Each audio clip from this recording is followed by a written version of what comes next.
conhecemos o pastor, o vosso pastor, que é um mestre também na palavra, que escreveu um belíssimo livro, no qual eu sou um defensor dele, que é O Fim da Lei é Cristo. Pelo fato de ele ser um teólogo, ele colocou um título que é comum para os acadêmicos, para as pessoas que estão dentro do meio, né? Mas o livro dele é uma exposição muito importante dos 10 mandamentos. Aí eu sempre, de vez em quando, eu pergunto nas igrejas onde vou, qual é o primeiro mandamento? Aí todo mundo fala, amarás a Deus de todo o coração. Digo errado. Não é amar a Deus? Bom, esse foi o que Jesus disse quando resumiu os 10 mandamentos. Eu disse, qual que é o primeiro dos 10 mandamentos? Ninguém sabe. Então, meus irmãos, Êxodo capítulo 20, o primeiro mandamento é, não terás outros deuses diante de mim. Eu sabia qual era o primeiro mandamento, né?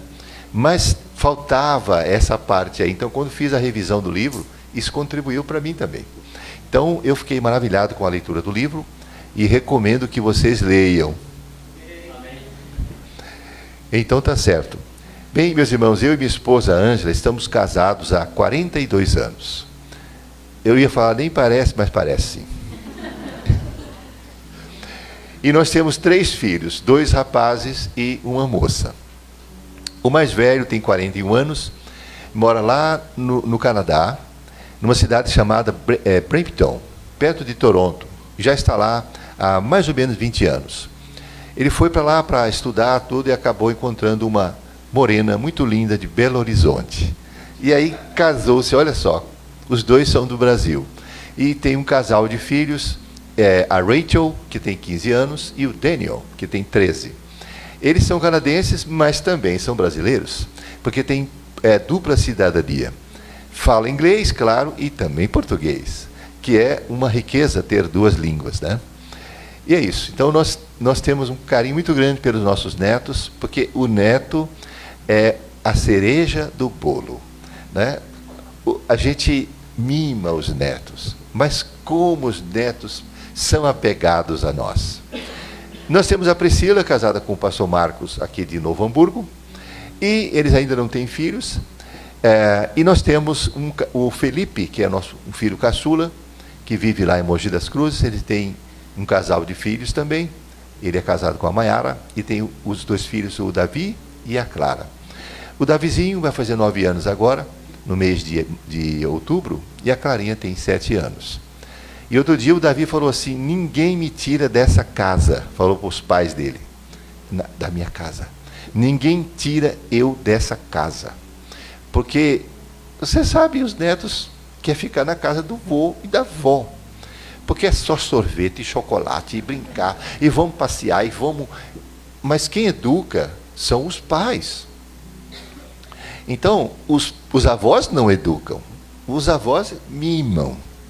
Então é assim, se você educar os seus filhos, então pode mimar seus netos.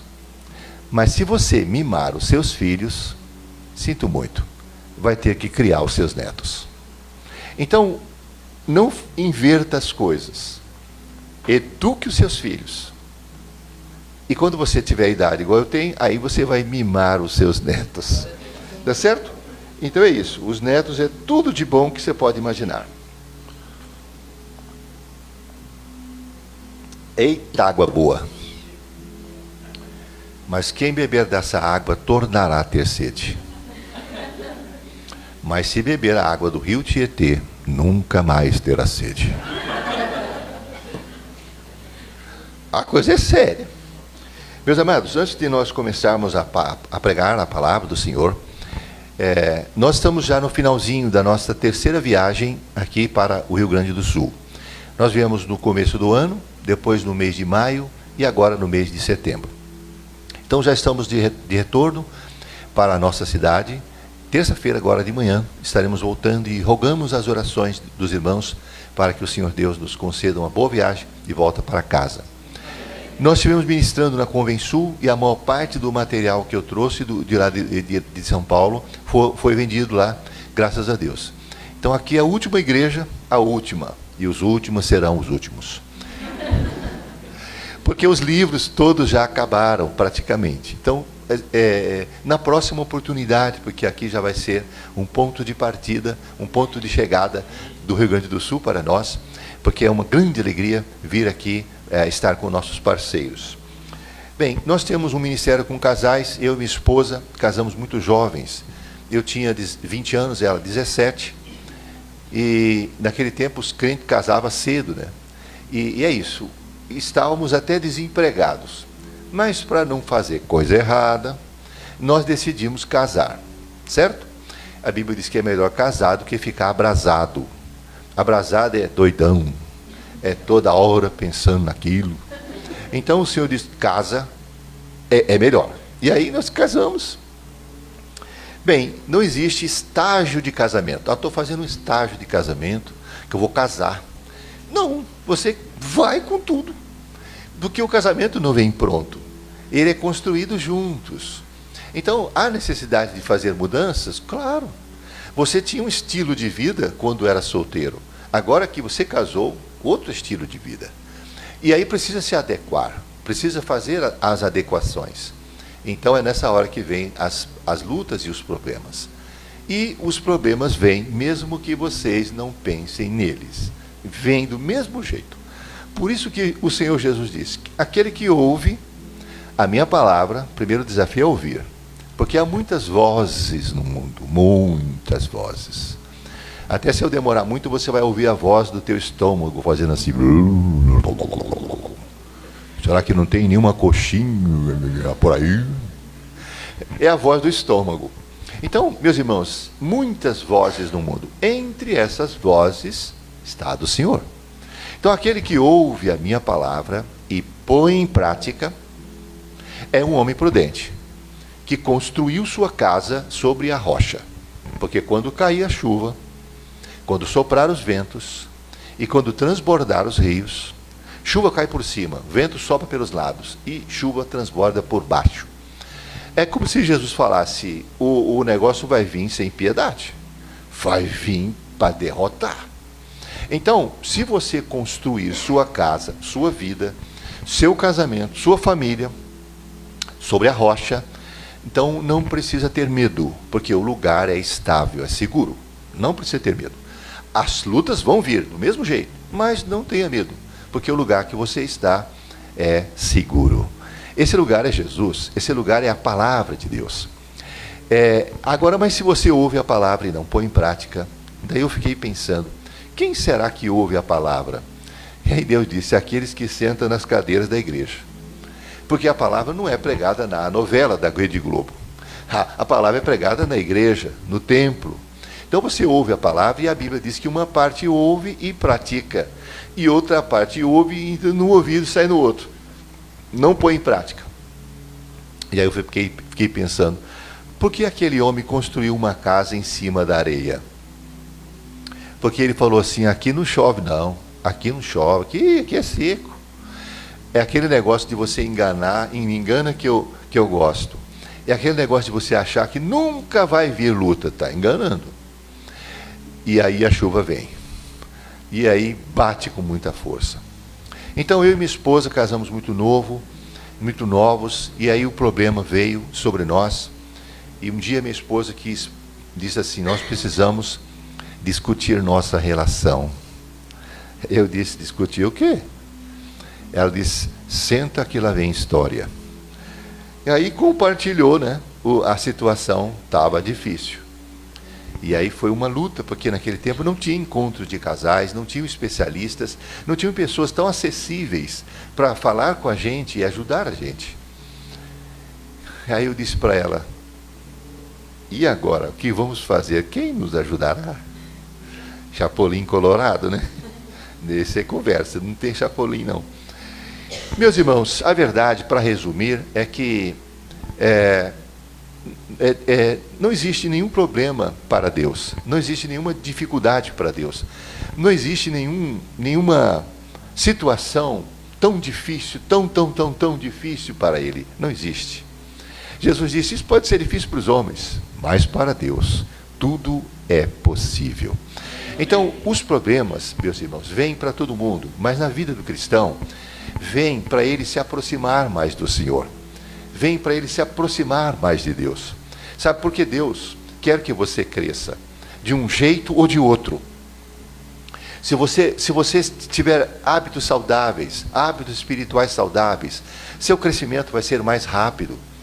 Mas se você se recusar, sinto muito, Deus vai sentar umas marretadas no meio da sua testa para você despertar para a vida. E Ele faz isso permitindo circunstâncias difíceis, fazendo com que você se mexa. Porque a gente tem muita dificuldade de reconhecer erros. A gente vê erros nos outros, mas não consegue ver erros em nós mesmos. Então o Senhor precisa criar situações para você cair despertar para a realidade, para a vida. E isso aconteceu comigo, com ela. Eu amava e amo de paixão essa mulher. I love you, baby. E sabe o que acontece, meus irmãos? Aquele problema não afastou a gente um do outro. Aproximou mais um do outro, porque a Bíblia diz que é melhor ser dois do que um. E por que é melhor? Porque quando houver luta, os dois resistirão. Então aquela luta não era só dela, era minha também. E nós dois íamos lutar. E aí o resultado foi que nós fomos buscar em Deus. E Deus então preparou um casal na igreja que deu um livro para nós de presente. Aquele livro abriu nossos olhos. E aí, meus irmãos, começou o processo de mudança. Depois que Deus fez a mudança, Ele diz agora, ajude os outros. E é isso, nasceu o ministério de casais, meu e da minha esposa. E a gente anda o Brasil e o mundo ministrando para casais. E até numa próxima oportunidade, a gente pode estar aqui para falar exatamente sobre o tema do casamento, da vida conjugal, certo? Fortalecer as famílias, isso é importante. Bem, nós temos vários livros, né? O primeiro livro é A Santidade do Casamento, que é a base do nosso ministério, mas ele não temos aqui nenhum volume. O segundo livro é Os 10 Mandamentos do Casamento, também não temos nenhum. O terceiro livro, Casamento é Coisa Séria, é um curso para casais. E o quarto livro é esse daqui, Casamento à Prova de Crises. Então esse é o mais novo. Eu descobri que existem 10 situações que produzem crise no casamento. 10. E resolvi confrontar uma a uma com a palavra de Deus, mostrando as saídas para todas elas. Então, meus irmãos, o casamento é uma ideia de Deus, não é uma ideia do ser humano, não é uma instituição falida, porque foi Deus que criou o casamento. E Ele estabeleceu regras para que isso funcione. Deus falou assim, não é bom que o homem viva só. Deus criou Adão primeiro. Está lá o jovem Adão, sentado debaixo de uma árvore, mascando um matinho. E Deus olhou e disse, não é bom que o homem viva só. Foi Deus que disse. Far-lhe-ei uma auxiliadora, alguém que lhe corresponda e esteja como diante dele.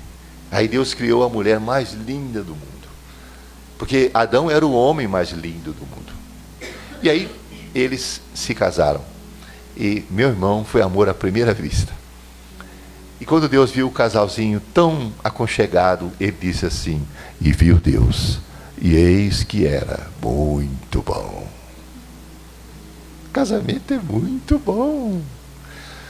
Mas hoje as pessoas não estão conseguindo ficar casadas. De cada 10 pessoas que se casam hoje, 6 vão se divorciar em 2 anos. Por que elas estão fazendo isso? Por que estão fazendo isso? Não é bom que o homem viva só, mas as pessoas não permanecem casadas. Por que estão fazendo isso? Porque o sistema está enganando elas. O sistema facilitou, você não precisa mais de 2 anos para divorciar, é só um dia. Então está facilitando. E a pessoa se divorcia para ficar sozinha? O que acontece? Arruma uma encrenca logo em seguida. Como assim, pastor? Porque o segundo é mais fraco que o primeiro. E acaba rapidinho. E aí vai para o terceiro. E vai para o quarto.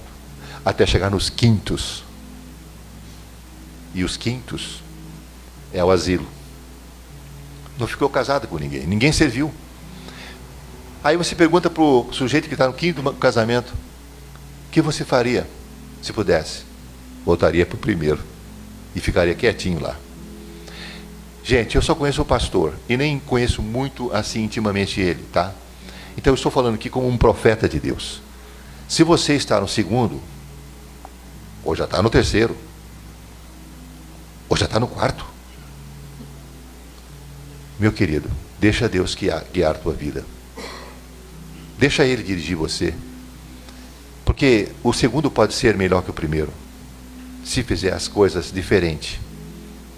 O terceiro pode ser melhor que o segundo e o primeiro, se fizer as coisas do jeito de Deus. O problema é que a pessoa vai para o segundo e faz as coisas erradas que fez no primeiro. Compreendeu? Porque a Bíblia diz, se Deus não construir a família, se Deus não construir a casa, em vão trabalham os construtores. O que eu quis dizer é que hoje não tem como a gente não ver tantas pessoas na igreja que veio dessa forma ou está dessa forma. Mas sabe, as coisas vão mudar se você deixar Deus guiar você. Diga assim para Deus, Senhor, venha o teu reino, seja feita a tua vontade. Se você disser, venha o teu reino, você está dizendo, vem dirigir a minha vida, vem governar a minha vida.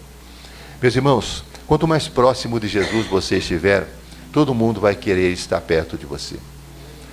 Quanto mais parecido com Jesus, todo mundo quer ficar perto de você.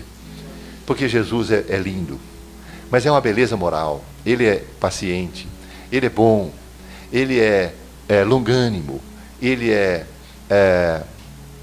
que mais? Alegre, bem-humorado.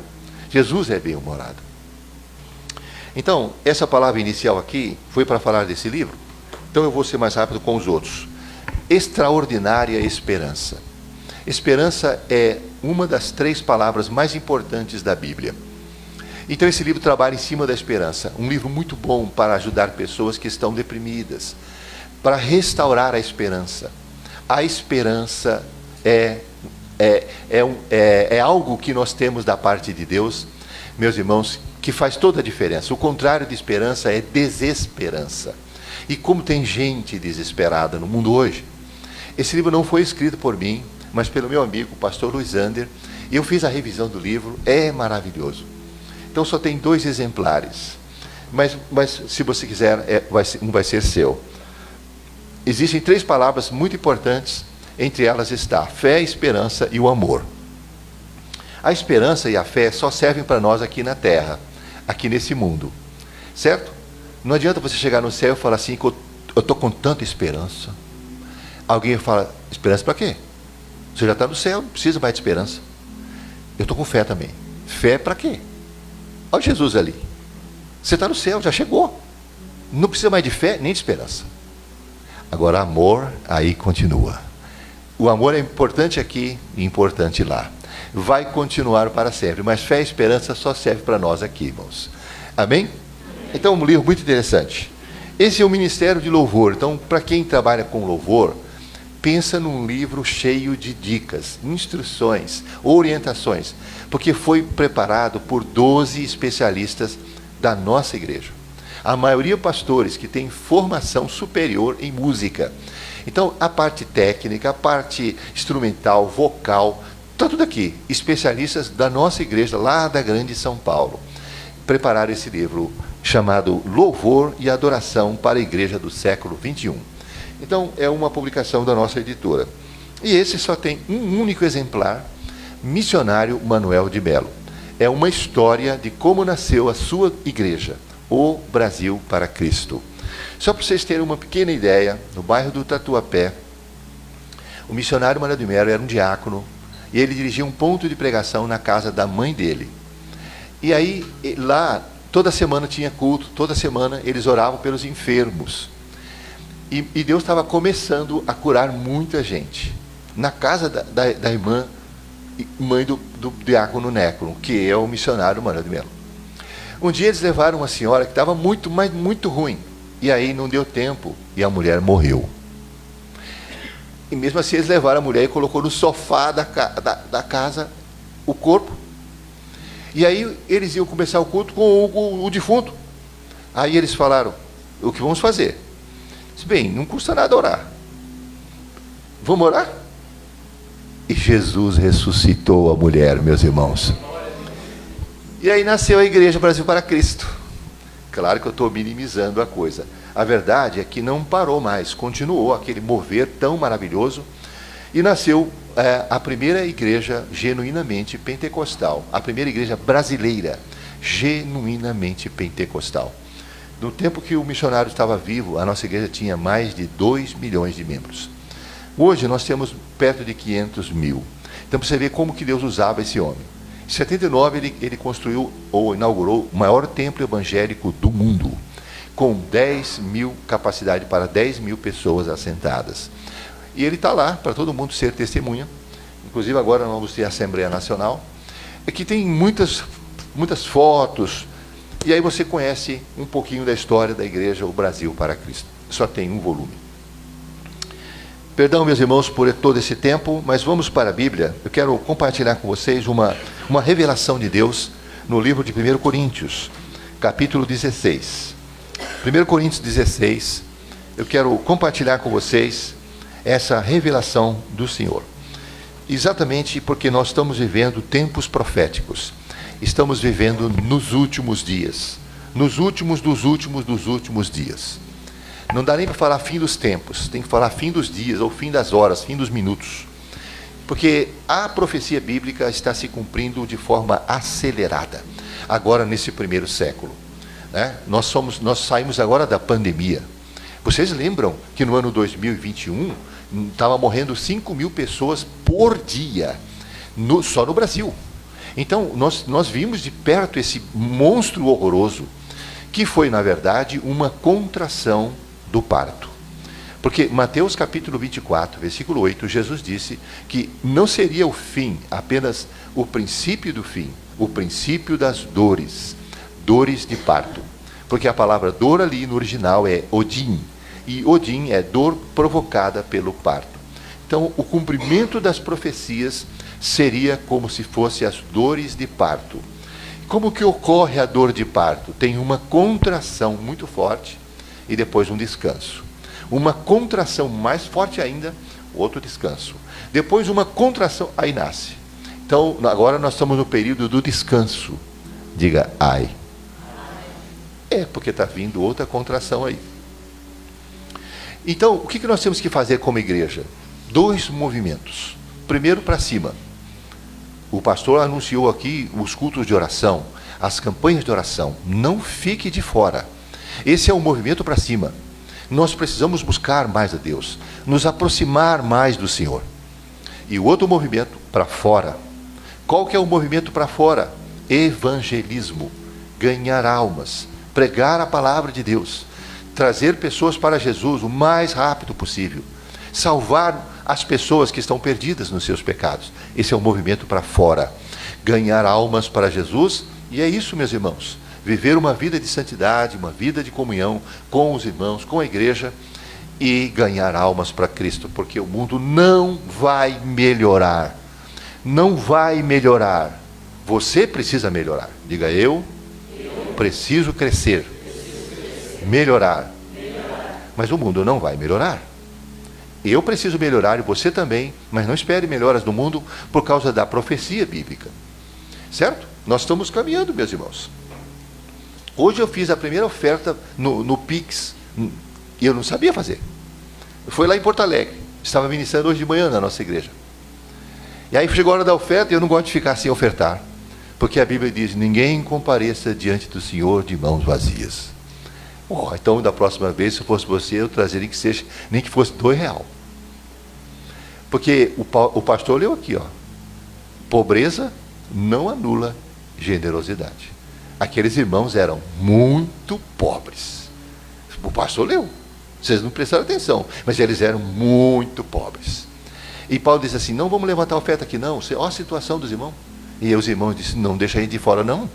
Paulo estava levantando uma oferta para socorrer os crentes pobres da Judéia. Mas os irmãos daquela região eram muito, mas muito pobres.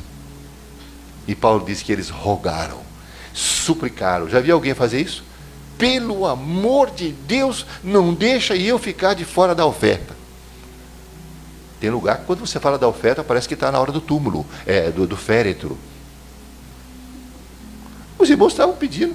Como que eles iam ofertar? Pastor, não temos dinheiro, mas eu tenho essa aliança aqui. Será que eu posso dar? Fizeram mais do que a gente pensava. Então Paulo ficou impactado. E para quem Paulo escreveu aquela carta? Para os coríntios, os corintianos. Tudo gente de mão de vaca. Porque o versículo 7, Paulo diz assim: vocês estão cheios de profeta aí na igreja. Homem prega bem, homem fala a língua. Mas na hora de ofertar, cadê vocês? Então, é como se ele falasse, tem tudo dom aí, mas na hora de ofertar. Então, a passagem que o pastor leu é muito interessante. Vamos avançar um pouco. 1 Coríntios, capítulo 16, versículo 13 e 14. Só 2 versículos para nós pensarmos um pouquinho. Todos acharam? Diga amém. Amém.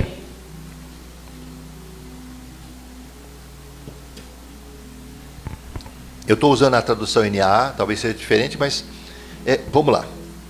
Fiquem alertas, permaneçam firmes na fé, mostrem coragem, sejam fortes, façam todas as coisas com amor. Amém? Amém. Oremos. Senhor Deus, te louvamos por essa bênção de estarmos reunidos aqui hoje, sentados à roda da tua mesa, para sermos alimentados pelo teu Espírito, porque a tua palavra é verdadeiro alimento, que nutre nossa fé, que nutre nossa espiritualidade, nosso relacionamento contigo, Senhor. Muito obrigado. Meu Deus, dá-nos entendimento dessa palavra, Pai, e nos ajude também a praticá-la, para a glória de Deus, para a glória de Jesus. E todos digam amém. Amém. Amém. Meus irmãos, o capítulo 15 de 1 Coríntios, Paulo faz uma reflexão a respeito da doutrina da ressurreição. A ressurreição é uma doutrina muito interessante. No ano passado, ou foi no ano retrasado, eu lancei uma revista de escola bíblica da nossa editora, chamada Os Céus de Deus, a revista de número 100. E eu achei muito interessante estudar sobre o céu. Mas a lição número 7, eu falo sobre o corpo da ressurreição. Meus irmãos, como eu gostei de estudar sobre esse assunto. Sabe, às vezes nós ficamos muito tristes quando alguém morre. Mas tem pessoas que ficam tristes além da conta, porque não sabe o que vem depois da morte, né? O que não sabe o que é exatamente a morte. E aí a Escritura fala tudo isso. A Escritura diz isso claramente. E se tem um texto maravilhoso que trata desse assunto, é 2 Coríntios 5, do 1 ao 8, que até eu recomendo você fazer a leitura. Pensa num negócio interessante, quando Paulo começa a falar sobre o corpo da ressurreição. Porque nós somos incompletos sem um corpo. A primeira parte do nosso ser que foi criada por Deus foi o corpo. A primeira parte foi o corpo. Depois, então, o Senhor Deus soprou em nós o Espírito. Está lá no livro de Gênesis, capítulo 2. Então, o corpo é importante para Deus. Por isso que nós somos incompletos sem um corpo. E, por isso, então, a Bíblia fala sobre a doutrina da ressurreição. E no capítulo 15, o apóstolo Paulo trabalha, em 1 Coríntios, todo esse assunto da ressurreição do corpo. E ele fala, inclusive, da ressurreição de Jesus, chamada ressurreição gloriosa, que Jesus é o primeiro que ressuscitou em caráter glorioso. O que quer dizer isso? Não vai morrer mais. Todas aquelas pessoas que Jesus ressuscitou durante o seu ministério, depois morreram. Por exemplo, Lázaro, né? Ele está lá no túmulo, no cemitério, Jesus fala o nome dele, porque se falasse, vem, aí saia todo mundo do sepulcro. A pessoa, aquele monte de morto, agora vira tudo gente vivo. Que é isso? Ele também falou diretamente o nome da pessoa, Lázaro, vem para fora. Então Lázaro ressuscitou, mas depois morreu. Porque aquela é a ressurreição para continuar aqui nessa vida. Agora eu estou falando da ressurreição que não vai mais morrer. A ressurreição que vai dar um corpo para nós glorioso, igual o corpo de Jesus. Um corpo assim, sem defeito nenhum, perfeito em todos os aspectos. O corpo que Adão tinha e que Eva tinha antes do pecado. Certo? É isso. Então, o capítulo 15, ele trabalha em cima desse assunto. Olha o versículo, se você está com a Bíblia aberta, mantenha a Bíblia aberta, por favor.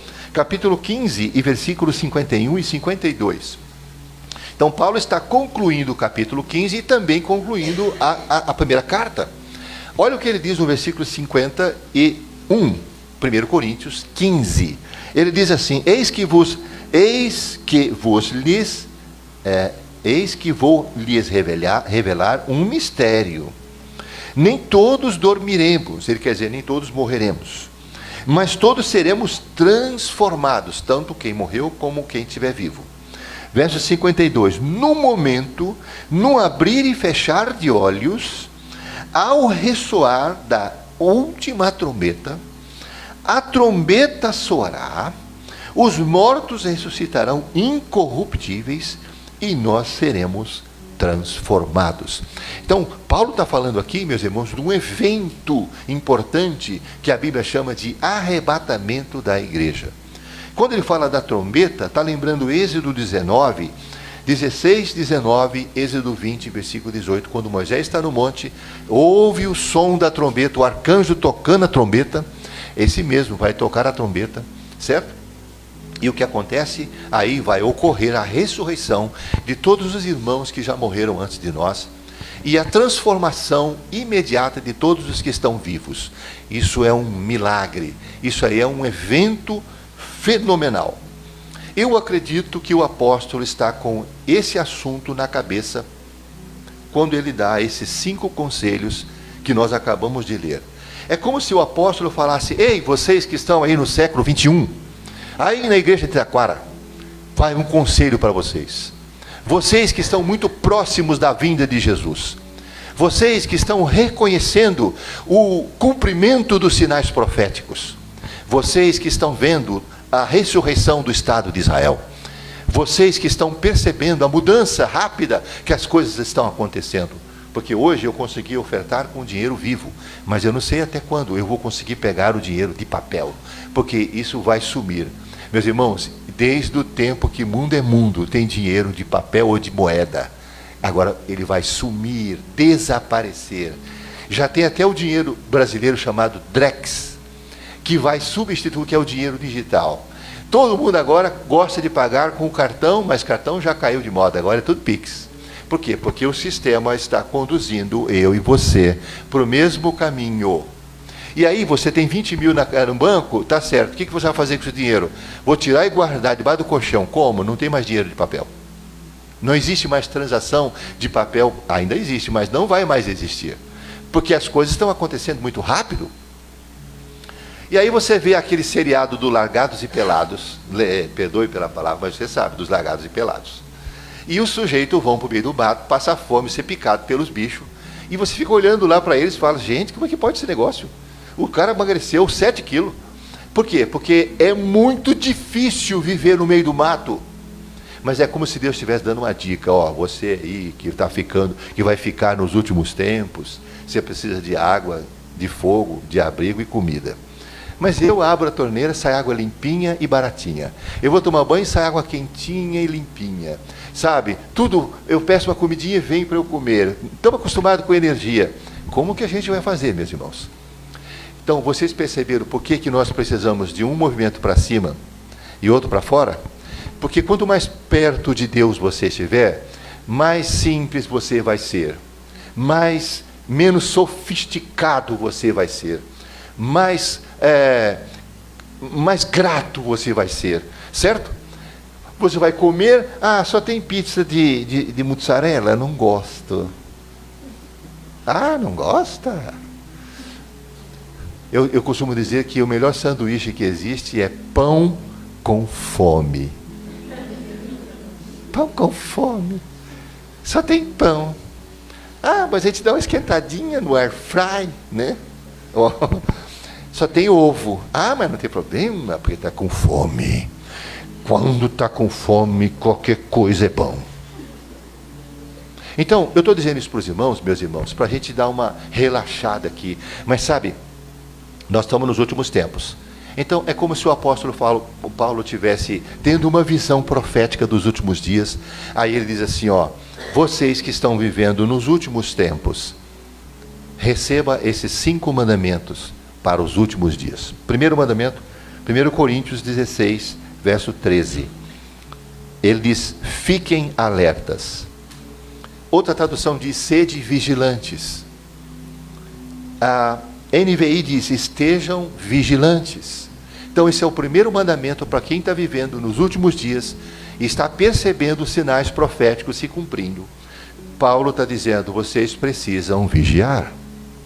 Sejam vigilantes, estejam alertos, fiquem de olhos bem abertos.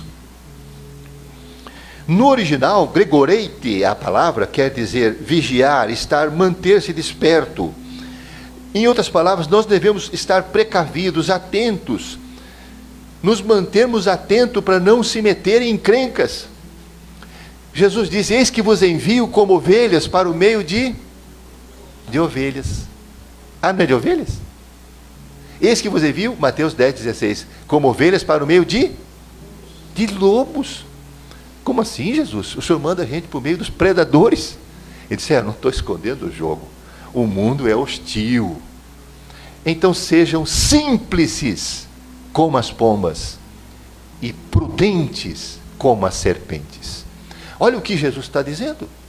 Para eu e você que estamos circulando nesse mundo, eu e você que fomos salvos. Você foi salvo? Você já nasceu de novo? Tem o Espírito de Deus? Então, você não pertence mais a esse mundo. Você já foi alcançado. O seu mundo é o céu, a nova Jerusalém. Nós não cantamos isso? Se a gente pudesse resumir o cristianismo em 3 palavras, a primeira palavra seria porta. Jesus diz: eu sou a porta. Se você entrar por mim, será salvo. Mas ninguém entra pela porta para ficar parado na porta. Aí vem a segunda palavra: caminho. Quando você entra pela porta, é salvo. Mas aí tem o caminho. O caminho é a continuidade da vida cristã. O caminho é o discipulado. O caminho é o curso da introdução que o pastor disse. E não é só isso, é só o começo. O caminho é a mudança de vida, é o tomar a cruz, é o renunciar a si mesmo, é seguir a Cristo, é mudar de vida, é amadurecer espiritualmente. Esse é o caminho. O final do caminho é a terceira palavra que resume o cristianismo: alvo. O alvo é o lugar onde nós queremos chegar, a nova Jerusalém, os céus de Deus. Então o fim do caminho é o céu. Nós estamos caminhando para chegar lá no céu. E nesse caminhar precisamos... Eu estou aqui por causa da segunda palavra. A primeira palavra é evangelismo, é missões, como o pastor disse. A segunda palavra é o discipulado. E vocês têm um pastor que é mestre, que ensina. Ele está aqui e ele pode dar mais subsídio para vocês, para quem está no caminho. O caminho que é a mudança de vida. E no final, meus irmãos, é onde Jesus está, onde nós queremos chegar. Sabe, Jesus diz assim: eu vos envio como ovelhas para o meio de lobos. Então sejam prudentes, sejam precavidos, sejam atentos, porque a palavra prudência é uma reflexão antes de uma ação, antes de falar as coisas, antes de assumir compromisso. Orem, clame a Deus, pede conselho para os mais sábios. Não faça as coisas assim de forma irrefletida, mas sejam prudentes. Depois sejam simples. Eu e você seguimos um mestre, um Senhor que é simples. Marta queria fazer um banquete para ele, e Jesus diz: para, Marta, você está tão preocupada com tantas coisas, mas pouco é necessário. Depois a gente come uma pizza, Marta. Vem para cá. Na verdade, uma só coisa é necessária, e a sua irmã escolheu, não vai ser tirada dela. Meus irmãos, esse é o negócio. Nós temos que ser Maria no mundo de Marta, porque nós estamos vivendo no mundo de Marta, que busca, que cobra, que quer resultados, mas nós temos que ser Maria no mundo de Marta. Então, vamos pensar sobre isso. Só uma coisa é necessária. Não temos que baixar a guarda, não podemos cair nas ciladas pecaminosas lançadas pelo diabo. Primeiro, Efésios capítulo 6, versículo 10, ele diz assim: fortalecei-vos no Senhor e na força do seu poder. Revesti-vos de toda a armadura de Deus, para estar firmes contra as astutas ciladas do diabo. Então, por que existem as ciladas do diabo? Para tirar você da proteção de Deus, para tirar você da alegria, da paz. É para isso que existem as ciladas do diabo. Sabe, meus irmãos, isso é um negócio muito sério. Vocês lembram da oração do Pai Nosso? Né? Pai nosso que está no céu, o Pai é nosso, não é só meu, é seu e meu e seu. santificado seja o teu nome, venha a nós o teu reino, seja feita a tua vontade. Olha, a primeira parte da oração são duas partes. A primeira parte são 3 orações pedindo coisas de você em relação a Deus. A segunda parte da oração diz: o pão nosso, que não é só seu, o pastor traz mais alimento, porque o pão é nosso, é nosso. O pão nosso de cada dia nos dá hoje, cada dia, não é amanhã, é hoje. Dependência de Deus. Ele está falando isso daí. Aí ele diz assim: perdoa as nossas dívidas, porque é nossas também as dívidas. Ó, assim como nós perdoamos nossos devedores. Não nos deixe cair em tentação, mas livra-nos do maligno. Livra-nos do mal. Não nos deixe cair em tentação, porque eu preciso de proteção. Quem precisa de proteção? A nossa proteção é o próprio Deus. Ele diz assim: eu serei ao redor de vós, com um muro de fogo intransponível. Zacarias capítulo 2, versículo 5. Quem nos protege é Deus. É nele que nós estamos protegidos. Mas as astutas ciladas do diabo existem para tirar você da proteção. Deus disse assim para o diabo: você viu meu servo Jó? Jó 1, versículo 8. O diabo diz assim: mas como assim?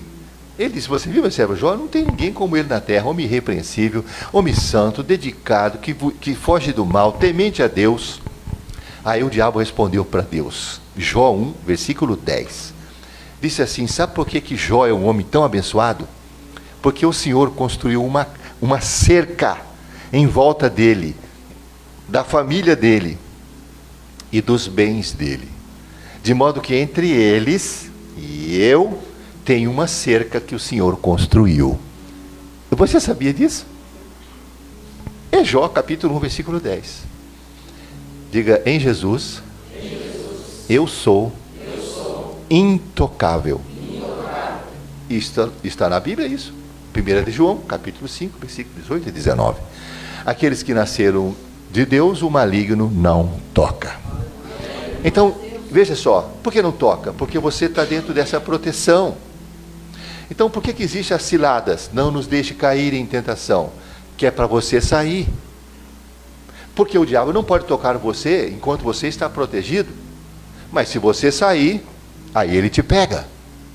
Por isso que a Bíblia diz: sujeitai-vos a Deus, mas resisti ao diabo, e ele fugirá de vós. Como é que você se sujeita a Deus? Tiago 4, 7. Obedecendo.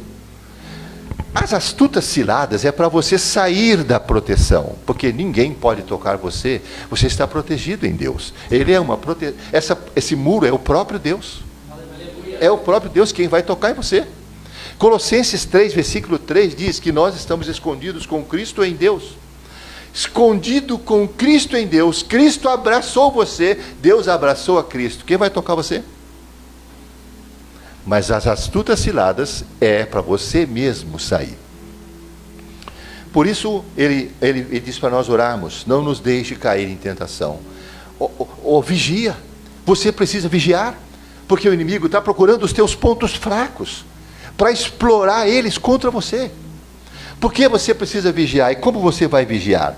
Aí vamos para outro texto, Marcos 13, 33. Marcos 13, 33. Jesus diz assim na versão corrigida: olhai, vigiai e orai. 3 verbos. Primeira coisa que ele diz: olhai. Por que eu tenho que olhar? Para perceber se nós realmente estamos vivendo nos últimos dias e se as profecias estão se cumprindo. Marcos 13, 33. Jesus está falando para os discípulos: olhai, percebam, certo? Depois disso, agora vigiem. Por que nós temos que vigiar? Jesus disse para os discípulos que estavam lá no monte do Getsemane com ele. O que ele fala para eles? Vigiai e orai, para que não entreis em tentação.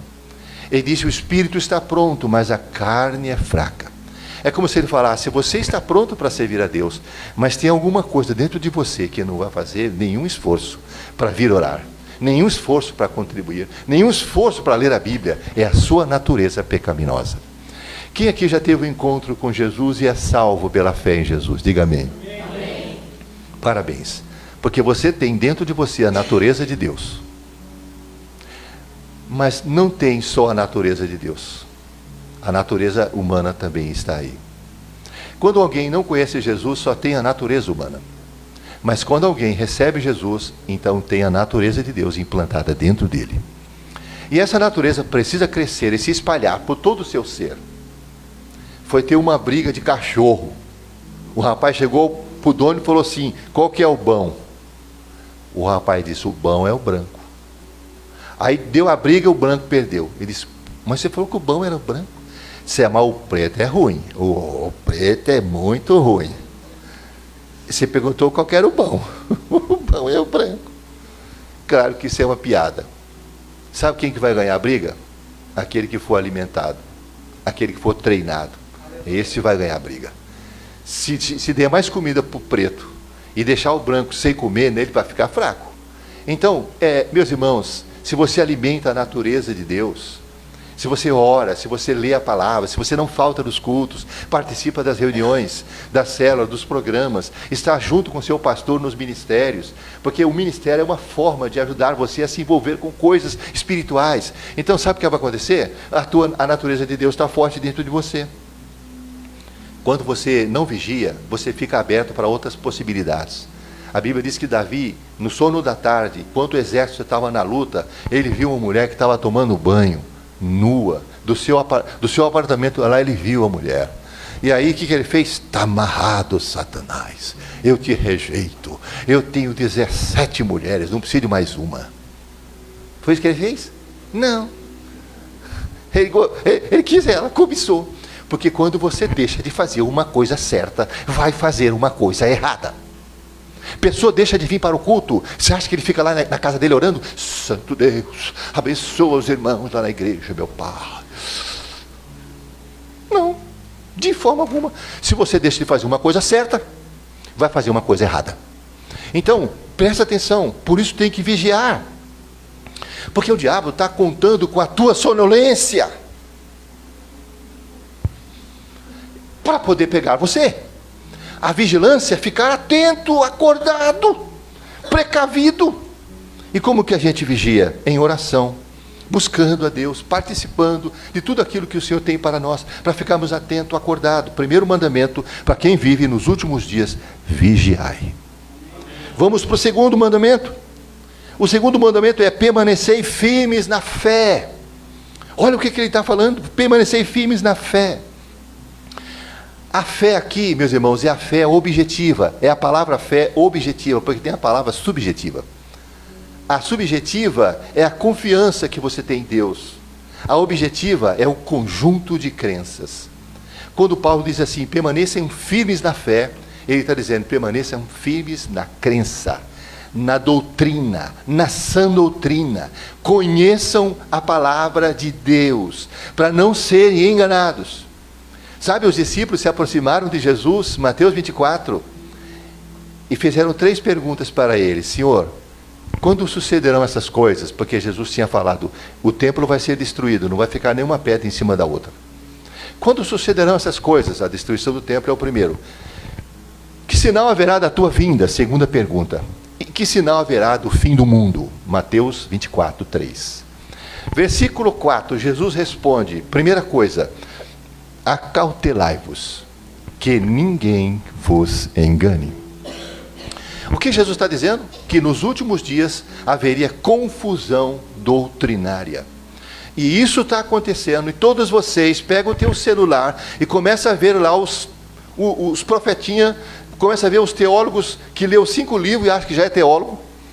E sabe? E você que não tem muita confiança no teu pastor, que toda semana tem que fazer um sermão novo.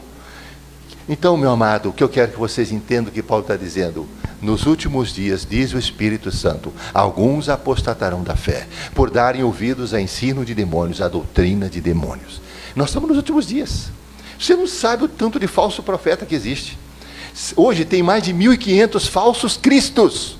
Tem até um brasileiro chamado Henrique Cristo. Ele anda por aí falando assim: meu pai, meu pai. E tem as Cristete, né? Não sei qual que é o nome daquela.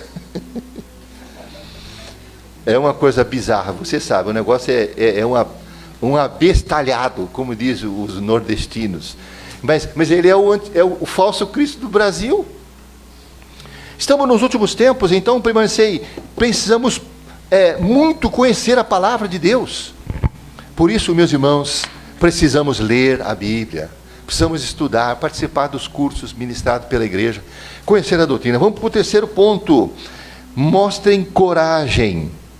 Agir com maturidade é a terceira palavra. A terceira palavra, a terceira ordem diz assim: portai-vos varonilmente. Versículo 13, 1 Coríntios 16. Outras versões dizem assim: sejam homens de coragem, sejam corajosos. O que o apóstolo está querendo dizer aqui com essa palavra? Ele está dizendo assim: parem de agir como criança, ajam como adultos, sejam adultos no comportamento. Os jovens perguntam assim para mim: pastor, qual a idade para casar? A idade certa. Eu falo: depende. Mas depende do quê? A Bíblia diz assim: deixará o homem o seu pai e sua mãe, e unir-se à sua mulher. Então, para casar tem que ser homem. Mas qual a idade, pastor? Depende. Como assim? Tem que ser homem, e o homem trabalha. O homem paga conta. O homem assume responsabilidade. Qual a diferença entre um homem e um menino? E um piá, um guri? Maturidade. Então, você tem um menino com 18 anos, mas tem cabeça de 28. Pode casar. Agora você tem um de 28 com cabeça de 13. Não pode casar. Como é que eu sei, pastor? Veja o carro dele encostado. Ele anda com o carro tudo caindo, encostado no chão. O que você fez com o seu carro, cara? Esse é um Civic, olha o que você fez com o seu carro, cara. Você acabou com o carro. Se alguém tiver assim, eu estou falando, mas não é nada pessoal, tá? A gente vai ver a maturidade, não é nessas coisas não, é em outras coisas, você sabe. Então, o que ele está querendo dizer? Vocês têm que parar de agir como criança. E aí eu fiz uma anotação aqui, e eu fui pesquisar, meus irmãos, para dizer assim: o que é uma coisa de criança na fé? Como que as crianças agem e como os adultos agem? Porque o conselho aqui vocês precisam parar de agir como criança, na fé. Vocês precisam ser pessoas adultas na fé. Já faz tempo que vocês estão frequentando a igreja, já faz tempo que vocês tomam a ceia, já estão fortes, mas continuam agindo como se fosse criança na fé. Aí eu descobri que as crianças na fé são assim, elas são muito crédulas. O que é ser crédulo? Aceita tudo, crê em tudo. Se falar de Deus é bom, né? Se falar de Deus é bom, o quê, rapaz? Você tem que filtrar isso daí, não pode ser crédulo. Crédulo significa ingênuo, bocó. Não podemos ser incrédulo e nem crédulo. Porque o crédulo é aquela pessoa que acredita em tudo. Criança é crédulo. Aceita qualquer coisa. Você não pode ser como criança. Espera aí. Onde esse livro? Ih, rapaz, essa editora aí não está com nada não. Isso aí não é de Deus. Está fora da Bíblia. Segundo, criança descumpre mandamentos, descumpre ordem. Mas a mãe não disse para você, meu filho, ele não pratica, não obedece. Porque criança não cumpre mandamento. A Bíblia diz, 1 Coríntios 7,39, você pode casar com quem quiser, está falando porque é solteiro. Com quem quiser, desde que seja no Senhor. Mas ele é tão bonito, tão cheiroso. Ele é da família, ele está terminando o curso de Direito. Não, a Bíblia diz que pode ser quem for, desde que seja no Senhor. Então a pessoa não cumpre o mandamento, sabe? Age como criança. Segundo, prefere a diversão ao invés do trabalho. Criança prefere primeiro a diversão, né? O adulto põe primeiro o trabalho, depois a diversão. Próximo, criança vê falha somente nos outros, nunca vê falha em si mesmo. Criança pensa só no dia de hoje, nunca pensa no dia de amanhã. Então, eu citei alguns exemplos aqui de como é você ser uma pessoa que age como adulto. Uma pessoa que age como adulto sabe ela sabe diferenciar as coisas que são boas e as coisas que são ruins. Paulo diz lá em Hebreus capítulo 5, versículo 11 ao 14, diz que as pessoas adultas se alimentam de comidas sólidas, mas as crianças é de leitinho. O que é comida sólida? Hoje eu comi um churrasco, ele ainda está dissolvendo aqui, irmãos. Comer churrasco é Rio Grande do Sul, você sabe. Aqui o negócio é de prima. Meus irmãos, por que é comida sólida? Porque precisa mastigar. É sólida. A criança não tem dente. Então ela é leitinho. Mas aquilo dissolve rápido. Então o que Paulo está dizendo? Gente, a comida sólida é para quem é adulto. Para quem sabe discernir entre bem e mal. Certo e errado. Jesus diz assim, Deus vai dar para vocês as chaves do reino. Mas o que uma criança faz com a chave? Põe na tomada. Filho, sabe para que serve a chave? Para abrir e fechar. Abrir portas. Então, a chave não é dada para criança, é dada para quem é adulto. Vamos terminar? Quarta ordem. Penúltimo mandamento diz assim, fortalecei-vos. Outras traduções dizem, sejam fortes. Mas sabe qual que é o mandamento aqui? É bem curioso. O mandamento é, adquiram, ganhem musculatura espiritual. Meus irmãos, as pessoas vão para a academia e ficam lá. E faz. E aí olha no espelho e fica assim. Eu quero ficar forte, musculoso. Mas Paulo está dizendo, eu quero que vocês ganhem musculatura espiritual. O exercício físico serve para pouca coisa, mas esse aqui não. Por que eu preciso de musculatura?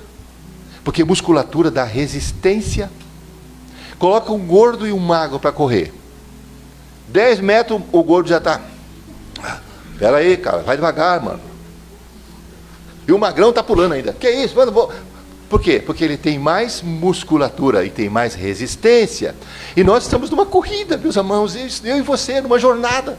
Então ele diz, fortalecei-vos, adquiram musculatura espiritual. Como que você adquire musculatura espiritual? Praticando exercícios espirituais. Quais são os exercícios espirituais? Oração. Quanto tempo você ora? Como foi que Jesus instruiu os discípulos para orar? Alguém falou, Senhor, João ensina os discípulos dele a orar. O Senhor pode ensinar a gente? Jesus disse, claro. E quando vocês orarem, diga, Pai. A primeira coisa que Jesus disse, por que vocês oram? Porque vocês têm necessidade, não é? Mas a primeira necessidade de vocês é do Pai. Vocês precisam dele. Não é das coisas que ele proporciona simplesmente. Primeiro é dele. Usa a oração, como foi falado aqui. A oração aproxima você de Deus. Jesus diz, quando vocês forem orar, a maneira ideal é, entra no teu quarto, entra no teu aposento, fecha a porta e ore ao teu Pai, que te vê em secreto, e em secreto te recompensará. Escute, se você perder o Senhor de manhã, não vai conseguir achá-lo durante o dia. Comece o dia com Ele. Comece o dia. Jesus diz, quando você for orar, entra no teu quarto, fecha a porta. Tameion é a palavra grega para quarto, que quer dizer uma despensa. O único cômodo da casa que tinha trancas. Todos os outros não tinham trancas. Mas a despensa tinha. Aquele lugar que quase ninguém vai. Jesus disse, vai para aquele lugar. Vai para lá. Só Deus vai ver você. Abre o teu coração para Ele. Passa 20 minutos ali, 15 minutos. Mas começa o dia com Ele. Senhor, me ajuda. Eu tenho um dia pela frente. Vários desafios. Seja comigo. Esteja comigo. Faça isso. Então, nós estamos vivendo nos últimos tempos. É hora de adquirir musculatura. Meus irmãos, vamos para o último conselho. O último diz, todos os vossos atos sejam feitos em amor. Versículo 14. Façam tudo com amor. Façam como se fosse para Deus. Capricha. Façam o melhor que vocês puderem. Esse é o último conselho. Sabe, nossas atitudes dentro e fora dos limites da igreja devem ser baseadas na generosidade e no altruísmo. Devemos tratar o outro da forma como nós desejamos ser tratados, com respeito, com apreço, com tolerância, com bondade, com verdade, sem inveja, sem ciúme, sem preconceito, sem soberba, sem ira, sem segundas intenções. É como se Jesus falasse: façam tudo com amor. O amor é pensar no outro aquilo que você pensaria para você mesmo, desejar para o outro. Sejam generosos, sejam gentis, sabe? Parte de você. Quando você vir alguém passar por você, diz assim: bom dia. Não espera ele falar bom dia para você, fala você primeiro. É como se Jesus falasse: sejam simpáticos, cumprimente as pessoas, diga shalom para elas. Isso é o texto bíblico, em Lucas capítulo 10. Nós somos cristãos. Você é cristão? É assim que o cristão vive. Nós somos pequenos cristos. Cristão significa isso, pequenos cristos. Nós somos uma reprodução de Jesus. E o mundo precisa ver Jesus em você, em mim. Então ele está falando: façam tudo com amor. Esse mandamento pode revelar o nosso grau de maturidade. Porque o amor deve dirigir nossos pensamentos, nossas palavras, nossas ações. Está escrito que os crentes de Éfeso eram firmes na fé, mas eles eram relapsos no amor. Faltava amor. Olha só. Meus irmãos, o mundo está perdido, não existe amor no mundo, verdadeiramente. Jesus diz assim: novo mandamento eu vos dou, que vos ameis uns aos outros, assim como eu vos amei. E nisto conhecerão todos que sois meus discípulos, se tiverdes amor uns para com os outros. É como se ele falasse: as pessoas vão ver o amor em vocês, e eles vão logo dizer: esse é um cristão. Porque esse deve ser a divisa do cristão, o amor. Uns para com os outros. Começa aqui. Amém ou não amém? Amém. O pastor fala assim: vamos orar para o irmão. E você não fica aí: oh Deus, tem misericórdia desse infeliz. Não é você que está lá, né? Não é seu parente? Quando o pastor fala assim: vamos orar para fulano que está internado, você vai orar como se fosse você. Como se fosse a pessoa que você mais ama. Senhor, socorre. Isso é orar com amor. É se colocar no lugar da outra pessoa, participar. Então, meus irmãos, eu termino dizendo o seguinte: se nós mantivermos vigilantes, primeiro conselho foi a vigilância. Se nós permanecermos firmes na vontade de Deus, porque conhecer a palavra é conhecer a vontade de Deus. Se nós pensarmos com maturidade, se nós agirmos como pessoas adultas, se nós buscarmos nos achegar a Deus cada vez mais, então eu e você estaremos prontos para a volta de Cristo. Certo? E eu quero então orar agora por vocês nessa noite. Diga assim comigo: Jesus, eu entendi a tua palavra. Eu sou a geração dos últimos tempos, porque na minha geração já se cumpriram sinais proféticos que nunca se cumpriram em outras gerações. Nós estamos vendo a proximidade da tua volta. E eu preciso ter mais compromisso contigo, com a minha igreja, com o meu pastor, com a tua palavra. Ajuda-me nisso, em nome de Jesus. Levanta a mão direita. Eu quero orar e abençoar a tua vida. Senhor Deus, eu quero que o Senhor toque nessa mão, em nome do Senhor Jesus Cristo, para conceder ainda esta semana uma bênção. Não sei se essa pessoa precisa de cura no seu corpo, na sua alma, uma resposta, uma direção. Eu quero pedir o teu socorro. Em nome do Senhor Jesus, coloca agora a tua mão no coração. Senhor, durante essa semana, libera uma bênção para o teu filho, como confirmação dessa palavra, para que ele possa entender que foi exatamente o Senhor que falou a eles. Concede a bênção, Senhor, para eles, a libertação, a cura, a direção, uma palavra de conforto que eles precisam, só o Senhor quem sabe. E eu peço isso em nome do Senhor Jesus Cristo, e para a glória de Deus. E quem recebe, diga amém. Amém. Diga amém de novo. Amém. E palmas bem forte para Jesus.